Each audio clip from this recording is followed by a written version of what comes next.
Welcome back, everybody, to the Empowerment Series. And I have Ryan Fleur with me.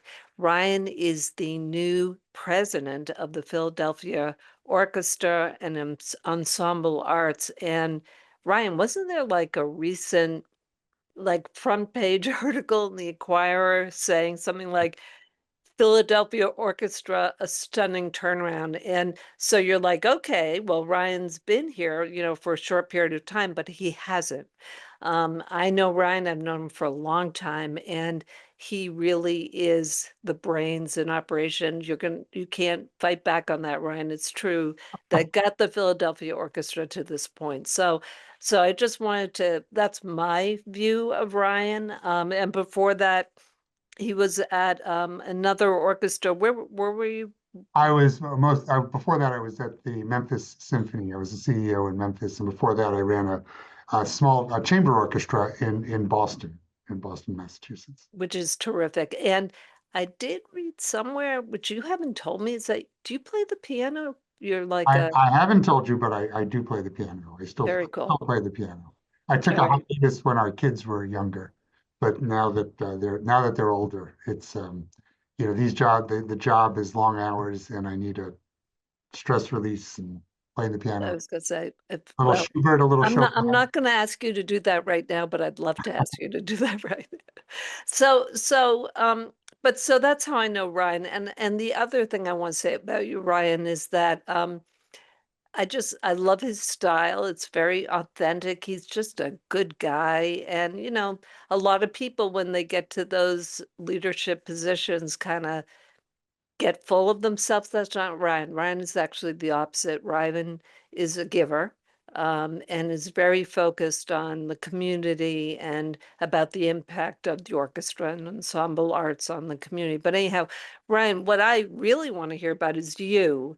And I want to hear about when was that time when you decided to bet on yourself?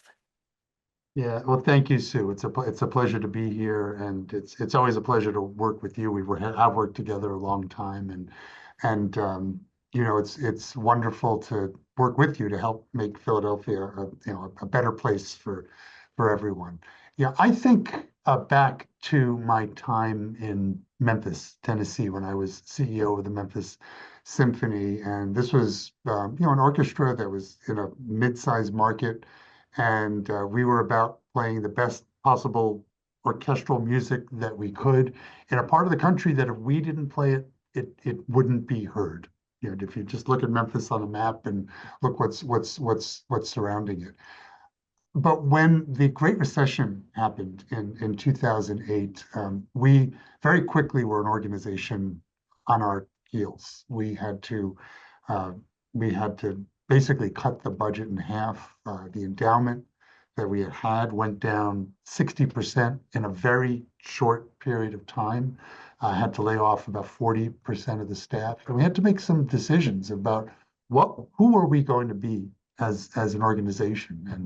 And of course, we had a board and musicians that said, well, you're an orchestra, you're going to play, let's just keep playing music. And I felt that there was something more, that there was something missing. And I started us on a journey of where our primary purpose, and I say primary purpose, was about civic engagement and civic involvement, and starting dialogue with community leaders, with educational leaders, with corporate leaders, with volunteers in the community about what is it that we can do as an orchestra that meets genuine community needs. It was internally, it was very unpopular at I the was gonna say, because it's sort of like a bottom line risk. It's the right thing to do, right?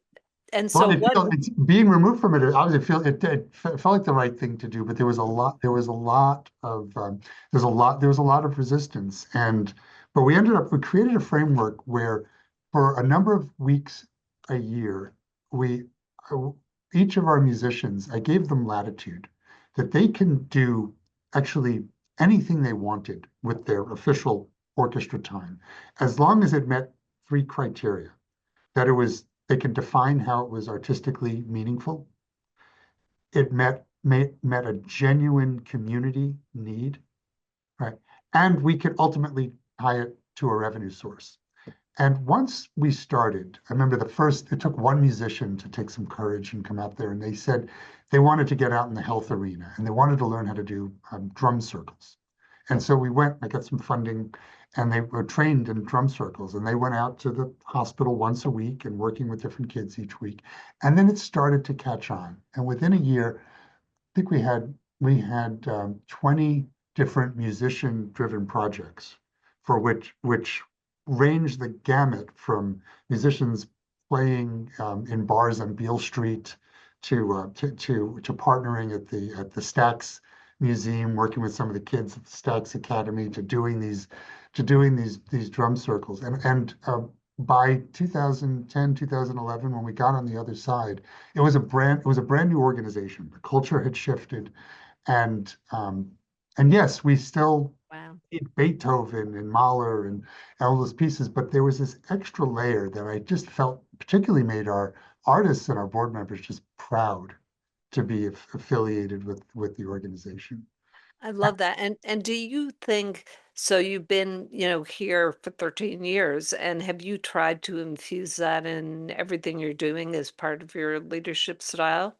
Well, now that I'm CEO, this is Right. absolutely a pillar of my leadership. And it's like every community is different. I don't expect it to look anything like what had happened in Memphis, but I will tell anyone that will listen that in addition to us being just simply one of the top ensembles in the world, and we travel the world and bring Philadelphia out to the world, and we want to bring every Philadelphia school child in through our doors 3 times in their K through 12 years. And we want these amazing buildings, not just the Kimmel Center, but the Academy of Music and the Miller Theater to be a beacon of art. But it's absolutely critical for us to be a cornerstone of the civic dialogue of Philadelphia.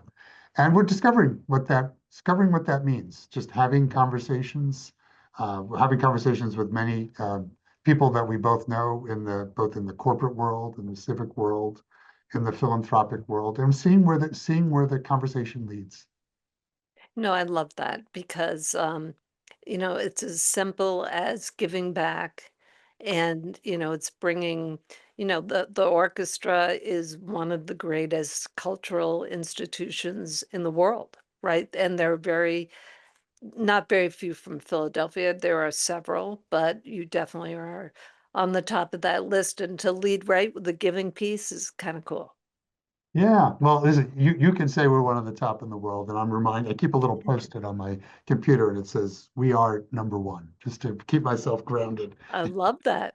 in the perspective. But truly, anyone watching this and within driving distance of Philadelphia, it's truly a very special gift to come hear this orchestra live. I love that. And so, talk about your going back to, and you've alluded to it by what your passion is, which is, getting embedded in the community, giving back, bringing, what you have there, and the sort of the wonderful give and take of all that. But so, how's that like part of your personality? Where did you get that from? I mean, is that something from your family? Is that from the experience you just described from the other orchestra that you ran? Is it over time? Like, because it's not necessarily, I don't think I think what you're doing is kind of unique. Am I right about that? Yeah, well, it's interesting where the my influence it's my great grandmother, and Mm, she this is someone who came over from Belarus. Now it's Belarus. It was Russia back then, mhm, and I want to say like 1910, 1911. mhm. By herself, she was a teenager, and Wow. started a new life. But I got By to live herself. by herself, and she Wow. lived till she was 103. So I got to know her Mm, she lived until I was in my 20s. But watching her determination, being just a very quiet person, but not suffering fools for anyone, in that process, just reminded me of what you have to do if there's something that you deeply believe in and deeply want. I love that. Brian, we might be related because our great grandmothers sound very similar. But I love that. And I love that she had that influence on you. And we are all so lucky to have you. We can already see the impact, as I said, that crazy, not crazy, but well-deserved Philadelphia Orchestra, stunning turnaround, right?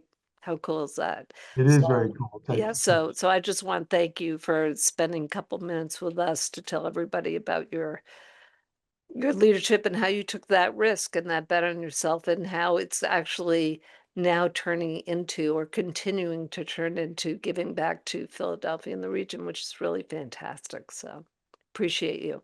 Thank you, Sue. I really All right. appreciate it. Thanks for having me on. All right.